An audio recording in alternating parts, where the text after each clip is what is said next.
새벽기도 시작하겠습니다. 하나님 아버지 감사합니다. 지금도 아버지 앞에 나아갈 수 있는 믿음 주시니 감사하고 하나님의 살아계심을 믿을 수 있는 우리의 삶 가운데 은혜를 베푸셨으니 감사합니다.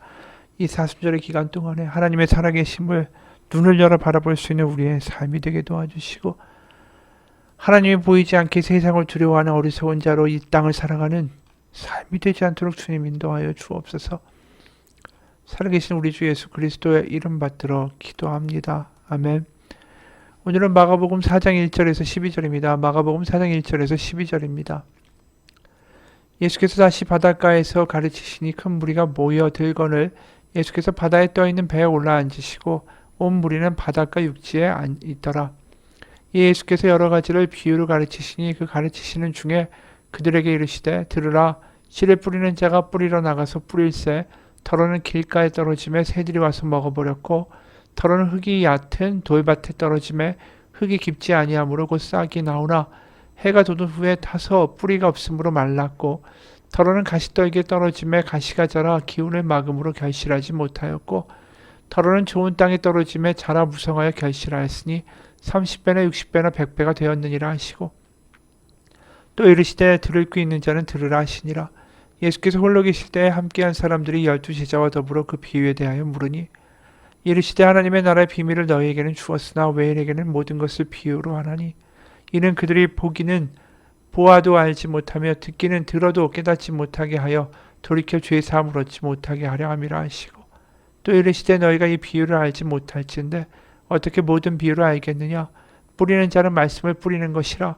말씀이 길가에 뿌려졌다는 것은 이들을 가리킴이니 그 말씀을 들었을 때에 사탄이 즉시 와서 그들에게 뿌려진 말씀을 빼앗는 것이요 또 이와 같이 돌밭에 뿌려졌다라는 것은 이들을 가리킴이니 그 말씀을 들을 때에 즉시 기쁨으로 받으나 그 속에 뿌리가 없어 잠깐 견디다가 말씀으로 인하여 환난이나 박해가 일어나는 때에는 곧 넘어지는 자요 또 어떤 이는 가시떨기에 뿌려진 자니 이들은 말씀을 듣기는 하되 세상의 염려와 재물의 유혹과 기타 욕심이 들어와 말씀을 막아 결실하지 못하게 되는 자요 좋은 땅에 뿌려졌다는 것은 그 말씀을 듣고 받아 30배나 60배나 100배의 결실을 하는 자니라. 아멘.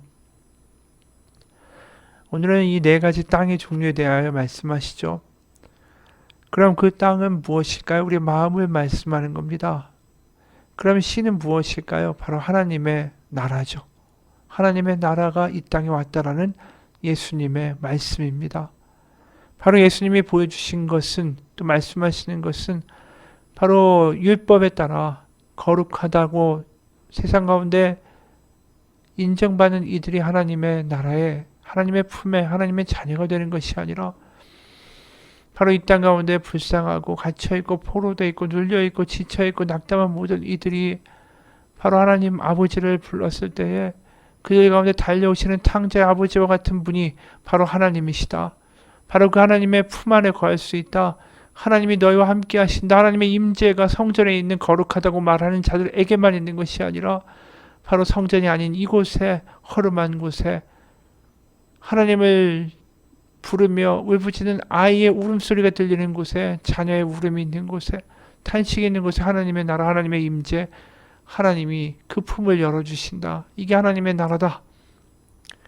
이것을 선포하기 위하여 오셨고 그러다 보니까 세상 가운데 손가락질 받았던 죄인과 창기와 세리와 병자들 귀신 들린 자들과 바로 예수님을 함께 하셨고 그들을 고치시고 싸매시고 하나님이 너희를 버리시지 않았다. 하나님이 너희의 아버지가 되어주기를 마다하지 않으신다라는 바로 그 하나님 나라의 복음을 선포하신 거죠.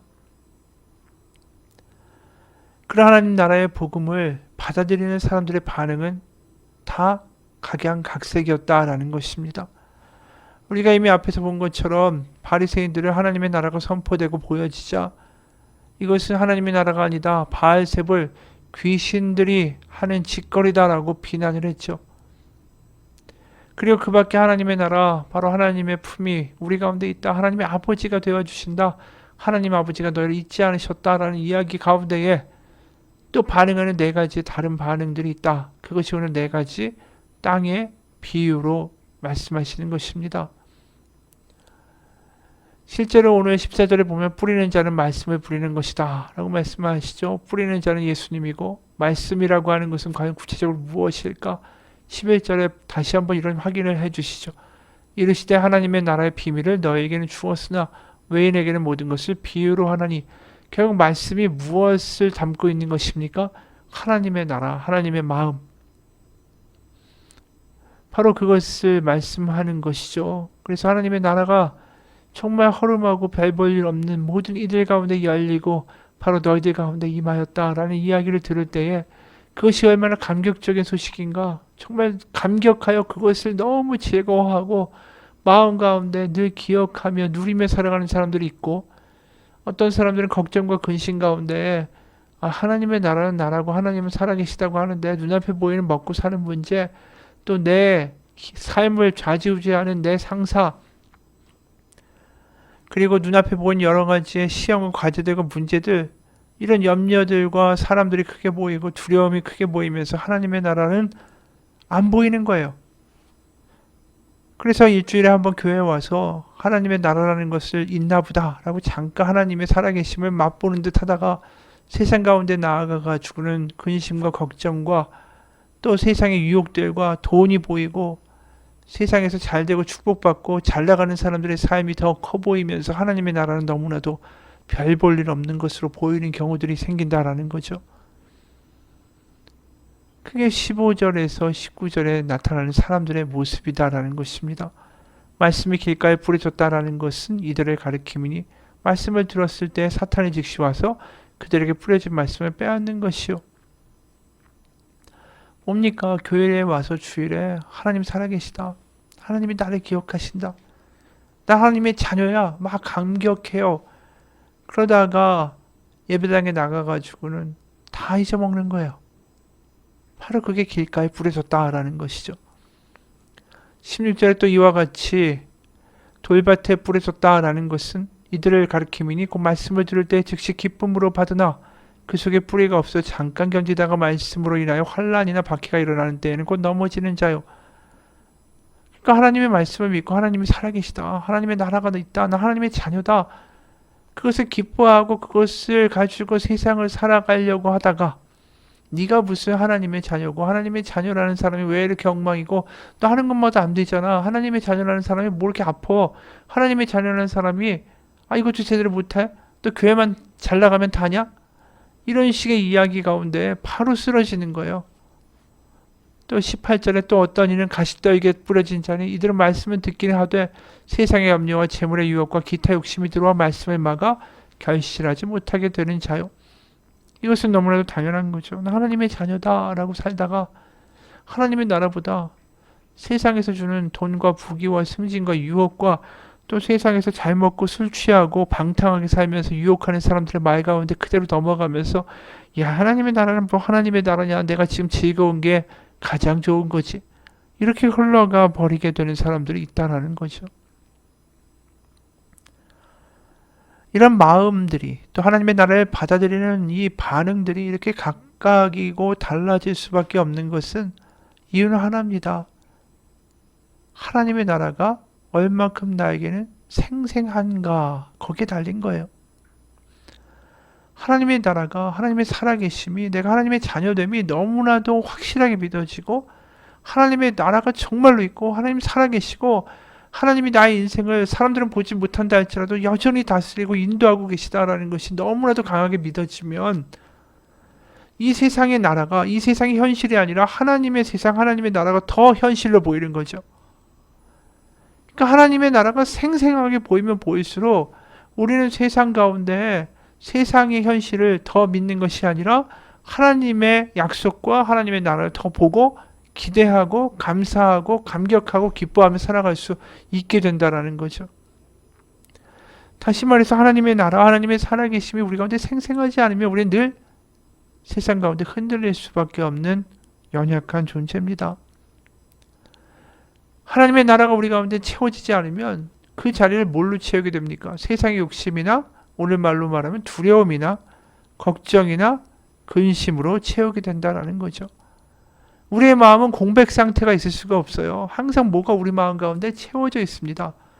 그것 때문에 우리가 달리게도 되고요. 질투하게도 되고요. 그것 때문에 근심하기도 되고요. 뭔가 우리 마음은 항상 뭔가를 채우지 않으면 공허하기 때문에, 두렵기 때문에 뭔가를 쥐어야만 해요. 채워야만 합니다.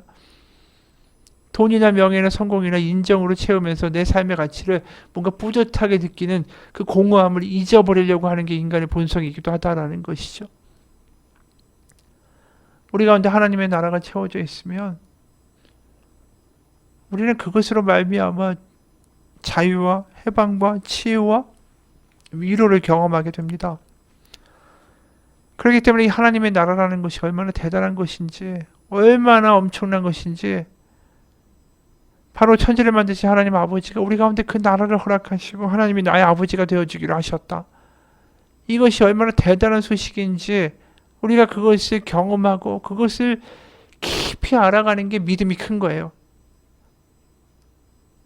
예를 들어 내가 기도를 5시간 한다. 근데 기도의 5시간의 내용이 하나님 제가 성공하게 해주십시오. 이 일이 꼭 잘 되게 해주십시오. 그렇게 매달리는 시간만 5시간을 했다. 그러면 하나님이 얼마나 크시면 나를 인도하기 원하시고 하나님을 그러기 때문에 감격하고 찬양할 수밖에 없다라는 기도라는 5시간 기도하는 사람과 얼마큼 차이가 나겠어요. 지금 어떻게 보면 하나님 나를 다른 걸로 채워주세요. 하나님만으로 만족되지 않습니다. 세상 가운데 인정과 성공과 명예가 나를 채워줘야 나는 위로받고 나는 인정받고 거기서 기쁨을 찾을 수 있으니까 그걸 꼭 주셔야 됩니다. 하나님께 5시간을 기도한 다음에 하나님이 보시기에 얼마나 답답한 이야기겠어요. 내가 너에게 나를 주었고 내가 사랑에 있음을 너에게 보여주었고 내가 너를 사랑한다는 것을 너에게 알게 하였다. 근데 왜 또 다른 것으로 너를 채우고자 나에게 기도하느냐? 하나님 보실 때 참 안타까우신 거죠. 그렇기 때문에 마태복음 7장 6절에 이런 말씀하죠. 거룩한 것을 개에게 주지 말며 너희 진주를 돼지 앞에 던지지 말라. 그들이 그것을 발로 밟고 돌이켜 너희를 찢어 상하게 할까 염려하라. 거룩한 것, 진주, 이게 하나님의 나라예요. 하나님의 나라를 우리가 세상 가운데 이야기해도 개나 돼지 같은 그런 사람들 그것의 가치를 모른다라는 거죠.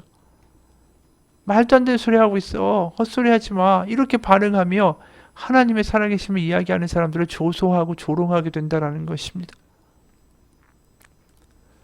그렇기 때문에 하나님의 나라는 이미 우리 가운데 주어진 거예요.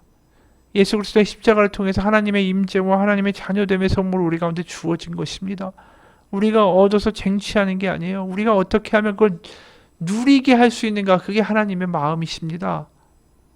이미 주어진 것을 가지고도 그것이 얼마나 대단한지 모르고 그 값어치가 얼마나 대단한 것인지 모르는 것, 그거 자체가 하나님이 얼마나 안타까우신 거예요. 그래서 예수님이 마태복음 13장 44절에 이런 말씀하시죠. 천국은 마치 밭에 감추인 보화 같으니 사람이 이를 발견한 후에 숨겨두고 기뻐하며 돌아가서 자기의 소유를 다 팔아 그 밭을 사느니라.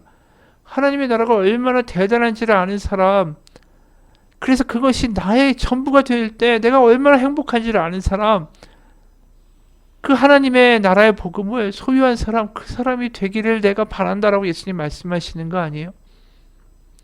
수협에도 말한 것처럼 예수님을 따랐던 제자들은 뭐가 눈에 보였냐면 예수님이 왕위에 오르시고 다윗의 그 왕국을 현실적으로 다시 회복시켜서 예루살렘에 만드시면 자신들은 예수님의 왕자의 좌편과 우편에 앉겠다 하라.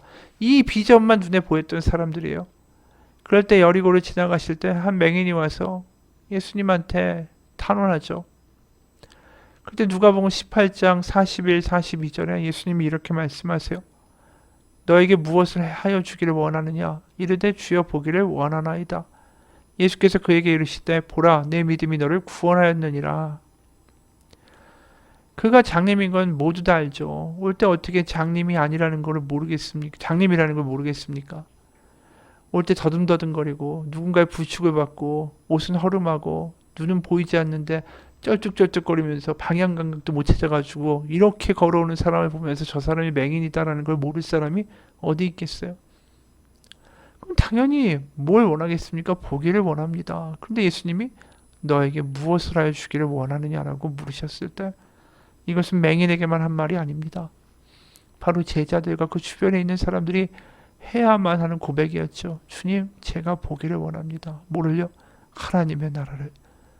내 눈에 세상의 나라가 아니라 하나님의 나라가 더 현실적으로 보이고 더 생생하게 보여지기를 원합니다. 이게 제자들의 기도가 돼야 되고 우리의 기도가 돼야 된다라는 것이죠. 그럴 때 예수님이 뭐라고 하셨습니까? 너의 믿음이 너를 구원하였다. 네가 하나님의 나라를 보고자 할 때에 그곳에서 하나님의 나라가 너에게 보여질 것이고 그것을 소유하고 살아가는 자, 그것이 너를 구원하는 믿음이 될 것이다. 맞습니다. 우리가 지금 눈에 보이지 않아도 하나님은 여전히 우리를 인도하시며 이 세상을 다스리시며 하나님의 능력이 우리 가운데 있다라는 것을 우리는 믿고 살아야 한다라는 거죠. 우리의 눈이 열려 하나님의 살아계신과 그분의 통치와 그분의 나라가 보여지고 생생할 때에 우리는 다른 삶을 살게 되죠. 왜요? 하나님이 눈에 보이는데 하나님의 아버지가 되신다는 게 너무 절절히 느껴지는데 그러면 말도 다르게 할 수밖에 없고 다른 사람을 사랑할 수밖에 없고 다른 사람을 격려할 수밖에 없고 비교나 질투나 그 사람을 어떻게 하면 무너뜨려야 내가 올라간다는 생각이 아니라 난 남에게 줄 수 있는 사람이 되는 거죠. 왜요? 하나님이 나의 삶을 책임지시니까. 그러다 보니까 20절에 좋은 땅에 뿌려졌다라는 건 그 말씀을 듣고 받아 30배나 60배나 100배의 결실을 하는 게 아니라 그 사람을 통하여 주변 가운데 놀라운 역사들이 일어날 수밖에 없다라는 거죠. 여러분 그만큼 하나님의 나라가 생생하십니까? 하나님의 살아계심이 그렇게 절절하게 느껴지십니까? 한 가지 질문을 하고 싶어요.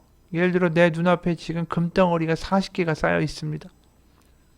그게 다 내 거라고 말해줍니다. 그 금덩어리 40개 보니까 머릿속에 순간 와 이걸 가지고 뭐하고 할 수 있겠다. 머릿속에 수많은 상상이 생깁니다. 그러면서 마음이 갑자기 기뻐져요. 든든해져요. 야 이거면 노후 자금도 문제였고 내가 생활하는데도 전혀 문제가 없고 이제 뭘 사려고 할 때마다 가격표를 보지 않고 살 수도 있고 매일매일 기분이 좋고 아쉬울 게 없고 세상 사람이 뭐라고 하든 간에 나는 이만큼 돈이 있으니까 내 인생은 걱정 없어. 내가 아쉬울 게 없어. 뭐 그렇게 이야기 사람들이 하든 말든 나랑 무슨 상관이야. 이렇게 살게 되지 않을까요? 그럼 여기서 한 가지 묻고 싶은 것이 금덩이 40개가 눈앞에 있는 것만큼이나 하나님의 나라가 우리 가운데 생생한가라는 것입니다. 하나님의 나라가 내 가운데 있어서 하나님의 임재가 하나님의 살아계심이 내가 하나님의 자녀가 되고 하나님의 품이 내가 하나님의 곁에 바로 살아가고 있다는 것이 느껴져서 그게 든든하고 감격이고 넉넉한 마음이 우리 가운데 드십니까? 그만큼 하나님의 나라가 나에게 실제적입니까? 금덩이 40개만큼 하나님의 나라가 그렇게 나에게 능력과 위로와 자유와 담대함을 주고 있습니까? 내 삶을 변화시키고 있습니까? 아니면 교회에서 잠깐 그렇고 세상에 나아가면 여전히 무너져 버리는 우리의 모습입니까? 여러분, 하나님의 나라가 우리 가운데 선물로 주어졌습니다. 예수님의 십자가의 고난과 그 죽음을 통하여 그분의 피값으로 우리 가운데 주어진 겁니다. 엄청난 값어치를 치르고 하나님은 우리 가운데 그 선물을 주셨습니다. 우리가 쟁취해야 되는 게 아니라 우리가 해야 될 일은 그것을 즐거워하고 누리고 기뻐하길 원하세요. 부모가 자녀에게 선물을 주면서 바라는 게 뭡니까? 어떻게 해야 내가 이 선물을 받을 만한 자격이 되겠습니까? 내가 이 선물을 받을 만한 자격이 되기 위해 더 열심히 노력하겠습니다. 뭐 이런 이야기를 하기를 원할까요? 선물을 주었을 때 그것을 뜯으면서 너무 기뻐하는 아이의 얼굴을 보는 게 부모에게는 가장 큰 기쁨 아닐까요? 여러분, 우리가 하나님이 주신 선물을 그 은혜를 누리고 기뻐할 수 있었으면 좋겠습니다. 그걸 받고도 별거 아니네 휙 던져버리고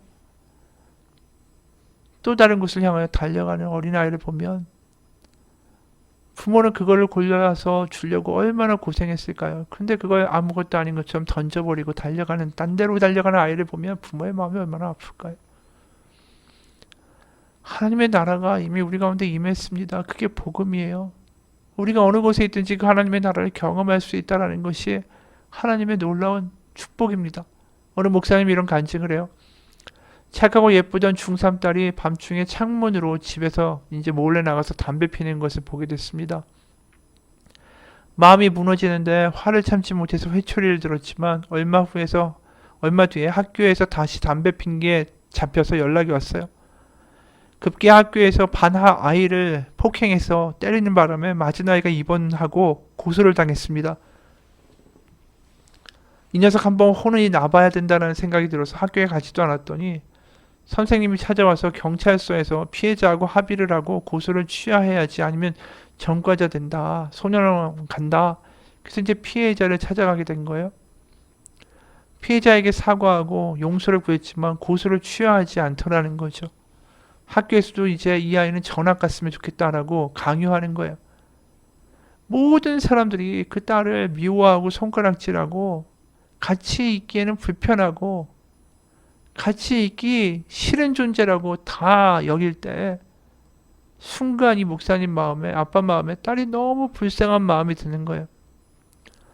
딸이 가장 비참해진 순간에 이 아빠 마음에 이 딸을 긍휼히 여기는 마음이 너무 일어나더라는 거죠. 그러면서 야, 하나님 아버지 마음이 이런 거구나 라는 게 느껴지더라는 거예요. 그러면서 울면서 기도했어요. 그리고 마음으로 다짐했습니다. 걱정하지 마. 아빠가 있어. 내가 너와 끝까지 함께 할 거야. 내가 반드시 너 지켜줄 거야. 아빠는 네 편이야. 두려워하지 마. 놀라지도 말고 내가 너와 함께 있을 거야. 그리고 그 다짐한 말을 딸에게 눈물을 흘리면서 그대로 해줬어요. 그 말에 딸이 얼마나 놀라든지. 그리고 그 딸이 변화됐어요. 여러분, 하나님의 나라는 그런 것입니다. 세상 가운데 망가지고 세상 가운데 소망 없고 어떻게 보면 세상 가운데 지쳐버리는 우리들을 하나님이 너무나도 불쌍해서 홀로 두기에 너무 안타까워서 그래서 내가 너와 함께 할 거야. 내가 널 지켜줄 거야. 나는 네 아버지야. 그렇게 이루신 하나님의 나라, 예수님의 십자가, 우리에게 주어진 하나님 나라의 선물, 하나님이 우리 가운데 오셨다라는 기쁜 소식, 그것을 소유하고 즐거워하고 기뻐하고 감사해하며 살아갈 수 있는 우리의 인생이 되기를 주님의 이름으로 축원합니다. 하나님 아버지, 하나님의 나라가 우리 가운데 왔습니다. 우리 가운데 주어졌습니다. 그것을 기뻐하고 찬양하고 감격해하고 감사하며 그렇게 예배하고 오늘도 살아갈 수 있는 우리의 인생이 되게 도와주옵소서. 그곳에 하나님의 위로가 임하고 그곳에 하나님의 치유가 있고 하나님의 비전이 소망이 임할 것입니다. 예수님 이름 받들어 기도합니다. 아멘.